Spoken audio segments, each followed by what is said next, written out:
Je m'appelle Philippe Mills, je dirige depuis maintenant bientôt 7 ans une banque publique. Donc c'est une banque, mais c'est aussi une institution publique. C'est une banque qui est spécialisée dans le financement des collectivités locales, des hôpitaux et aussi des grands contrats à l'exportation.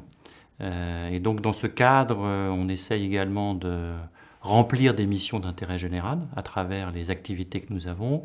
Moi, je vais avoir le plaisir de vous présenter un petit cours, un petit échange surtout avec vous sur les marchés financiers et le rôle de la Banque centrale européenne.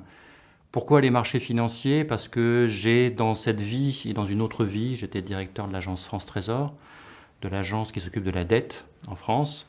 J'ai eu beaucoup de contacts avec ces marchés.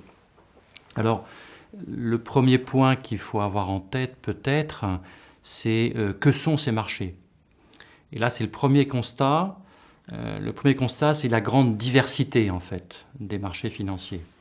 Généralement, quand on pense aux marchés financiers, on pense le plus souvent, il suffit de regarder les reportages dans les journaux télévisés, on pense le plus souvent aux marchés actions, on pense aux évolutions des cours de bourse, on pense aux fluctuations, on pense éventuellement aux crises, aux chocs, aux scandales qui peuvent éventuellement y être associés. En fait, les marchés sont beaucoup plus vastes et même la part dominante ou prépondérante de ces marchés, ce n'est pas le marché de la bourse.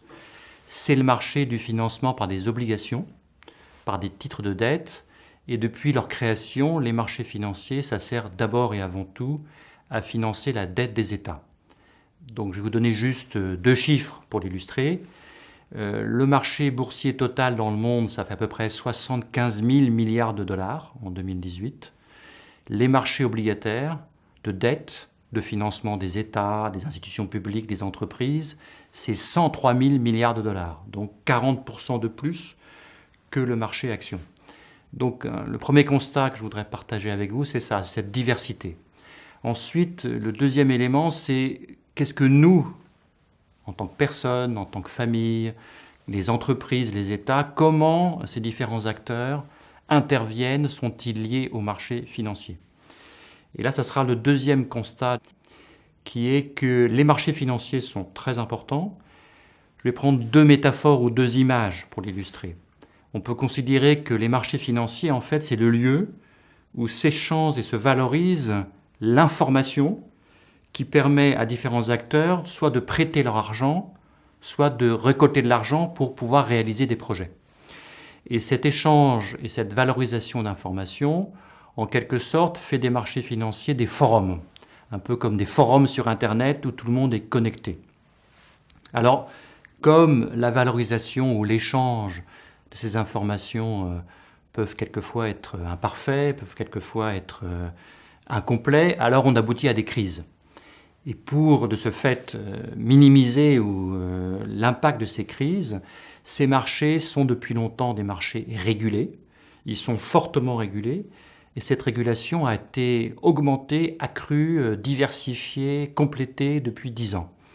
Et au cœur de la régulation, depuis toujours, il y a une institution particulière qui est la Banque centrale.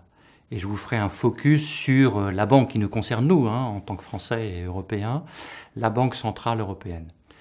Donc on parlera de l'épargne, on parlera de l'épargne des ménages, on parlera de son utilisation, de son rendement, on parlera des besoins des entreprises, des besoins des États pour financer leurs investissements, quelquefois pour certains États pour financer même leur fonctionnement quotidien. On parlera effectivement du rôle des crises financières. On parlera du rôle de cette institution particulière que sont les banques centrales avec un focus sur la Banque centrale européenne.